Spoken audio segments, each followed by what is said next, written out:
No one out-pizzas the Hut.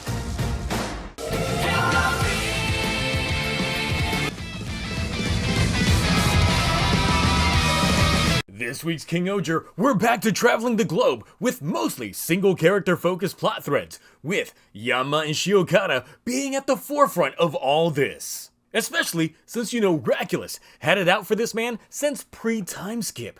So now, time to put in that work for this week's KingOhger. When we last left things off, best bad guy of the show, King-Diculus, had returned. And he's always been on Space King's side. What confuses me is this all happened right after last week's reveal, right? When Raculus took the throne, everyone was present. But now, it's just Gira and Jeremy? Did he give the others time to just go? Or has some time passed? Honestly, it doesn't make sense, but I don't get this framing. But that's a nitpick. Moving on. Before Gira can take Raculus back to the dead side, Jeremy nopes him out of there, as Raculus kisses Dudley Do-Right's boots. And although we did get this big reveal, this is a Yanma-focused episode, so let's join in on Enkasopa citizens, as they're breaking in all those copies of E.T. on Atari 2600, and also breaking in Yanma's face in the process. While Gira and Jeremy make the discovery that Duga snuck his way in by clutching on to that spider leg, and Yanma shows up just as quickly. So what exactly happened here? Well, we find out that Enkasopa was indeed the first to fall, all because Hillbill uses everyone's love of headphones to bring back the ASMR trend. Oh yeah, Deboski's here as well, because in Tofu, they also enacted the headhunt game for royalty steak. But Deboski is kind of sneaky, so he could have just sold them all out for a seat at the table. But would that also be above Yanma? You know what? Now, let's just go check in on Himeno. How is Ishibana doing? For real? And how about Gokon? Wait, Lightspeed? What the hell are you doing there? You forget about the pterodactyl? I crossed the border illegally. Which one? All of them! Oh, where Yanma checks on Shiokata, who came prepared with earplugs. Hillbill is after the head computer, which is Yanma's computer, because it essentially runs all of the nation. And if they go back to zero, Shiokata might go back to being the lowlife he was. Flashback! Back in the day, Shiokata had some bass in his voice and didn't like Yanma snitching on his fake money. This version of Enkasopa had their king ditch. Thus, it was all a corruption hellhole. Gangs buying out the cops, and Yanma's little computer ain't helping shit. But he knows that technology is the key to all of their issues. Now back to the present as they go to take on Enkasopa head on with everyone brainwashed. They will only snap out of things once the objective is done. So let's blow those headphones and bring out the sassy pink lady, in which Deboski's about to fall for the bait. Get that brain job, and then Gatai with Hillbill. Except not, because Deboski's fine. He rocking earplugs? No? Then what? You can't deceive a deceiver. What kind of shit is that? Well, while the others fight some bug grunts, Hillbill realizes that Shiokata can't hear her. So, check that. Now Shiokata got that brain job and he is fighting it back. So another flashback. Yanma's getting beat up by Bizarro Doggy Kruger because they want that tech to help in their fake money scheme. But Yanma knows that the future's on crypto, so physical money means nothing when this stuff is backed by the blockchain. Bossman just can't comprehend the concept of deregulation, but he can regulate the lifespan of Yanma's friends and family. But too bad, because he ain't got none. What he does have is backups in the brain. Such acts of manly nerd-splaining get Shiokata's jimmies rustled so much that he gets the Kamen Rider Legend Photoshop treatment and loses the base with his boys. Because Yanma's manliness transcends them all. Now, fighting back his brain job from Hillbill with shock therapy, but it seems that it's getting to be a bit too much. Are we raising death flags? Nah. Is he gonna do it? No, don't give us more flashbacks. That's just an obvious death flag. No, not the dramatic speech. And the tears. Oh.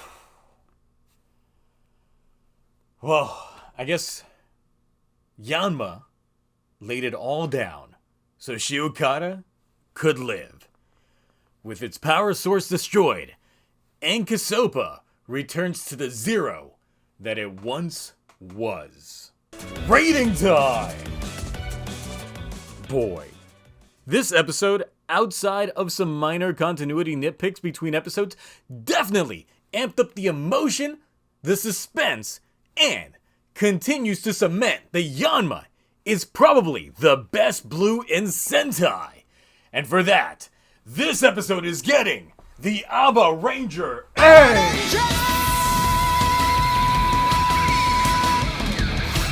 So I know some people are probably wondering why I'm not giving this episode an S rating. So look, what did end up holding back this episode was everyone else that wasn't part of Yanma and Enkisopa's immediate storyline.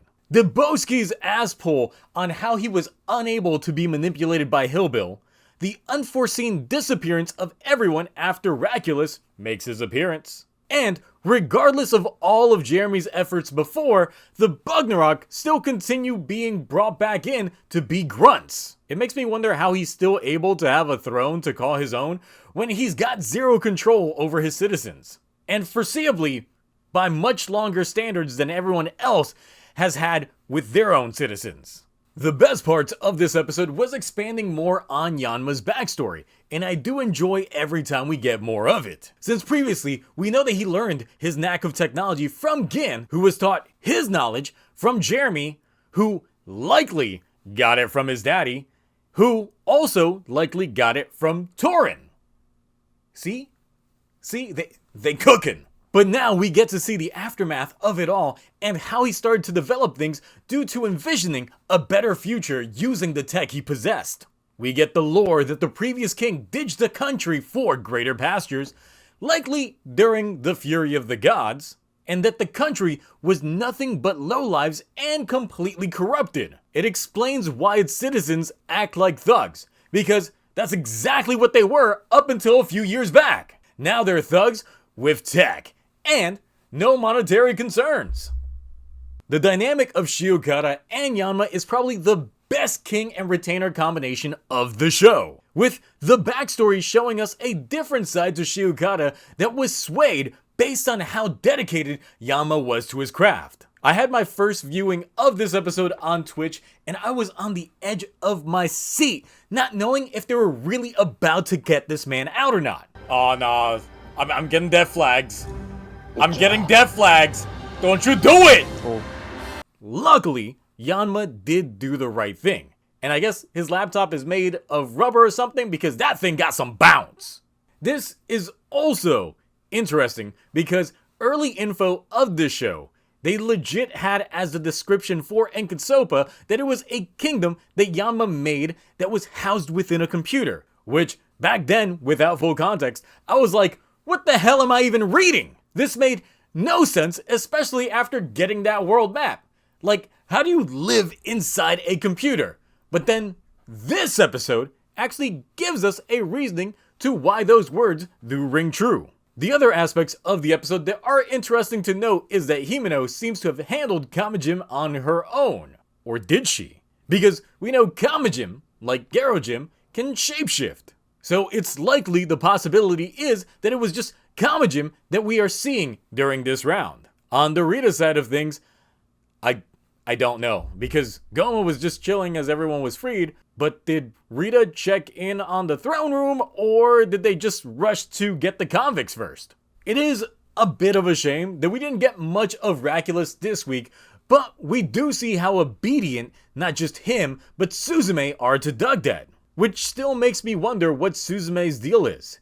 She seems to be the most elusive out of the entire cast. But yeah, Enkusopa is back down to 0, so we'll have to see how the rebuilding efforts go from here. But on a side note, just on the whole endgame of it all, I'm personally hoping that Dugdead and crew get done in a few episodes before the finale, leaving Raculus as the final note for the show to go out on. Otherwise, we are continuing down the world-trotting aspects that this show has to offer, with Ishibana coming up next. So anyway, those are my thoughts. What are yours? What did you think about this week's KingOhger? Yanma being that guy, Shiokata getting that shock therapy, and the Boski just can't be deceived. Anyway, that's it for me. Until next time, bye.